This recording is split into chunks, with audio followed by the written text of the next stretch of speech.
இங்க ஒரு குட்டி பையன் ஜெயில் கைதி மாதிரி ட்ரெஸ் போட்டு ஜெயிலுக்குள்ள போறான். அவன் அங்க கூட்டு போறது அவனோட பெஸ்ட் ஃப்ரெண்டு தான்.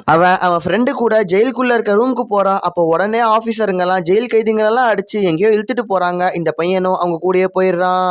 ஆக்சுவலா இந்த பையன் இங்க இருக்க ஜெயிலரோட பையன் தான். இவன் வேற ஊர்ல இருந்து டிரான்ஸ்பர் வாங்கிட்டு வரான். இங்க இவனுக்கு ஃப்ரெண்டே இல்லைன்னு சொல்லி ஃபீல் பண்ணிட்டு இருக்கும் போது வீட்டுக்கு பின்னாடி இருக்க ஜெயில இருந்து இவனுக்கு ஒரு பெஸ்ட் ஃப்ரெண்டு கிடைக்கிறான். எப்பவுமே இவன் ஜெயிலுக்கு வெளியே வந்து உட்காந்து அந்த பையன் கூட டைம் ஸ்பெண்ட் பண்ணிட்டே இருப்பான். அப்படி இருக்கும் போது ஒரு நாள் விளையாண்டுட்டு இந்த பையனை காணான்னு சொல்லி அவங்க அம்மா பார்த்துட்டு அவங்க அப்பா கிட்ட சொல்றாங்க.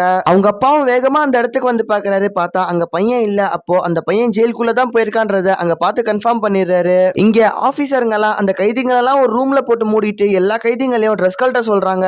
அதுக்கப்புறம் பைப் வழியா ஏதோ ஒரு பிளாக் கலர் லிக்விட ஊத்துறாங்க. அதை பார்த்தா அவங்க அப்பா ஓடி போறாரு. ஆனா இவரு அங்க போறதுக்குள்ள அந்த ஜெயில எரிஞ்சு சாம்பல் ஆயிருது. ஆக்சுவலா அங்க இருந்த ஆபீசருங்க எல்லாம் அங்க இருந்த கைதிங்க எல்லாத்துக்கிட்டையும் வேலை வாங்கிட்டு அவங்க எல்லாத்தையும் எரிச்சு சாம்பல் ஆக்கிடுவாங்க. அதுலதான் இந்த பையனை மாட்டிக்கிட்டான்.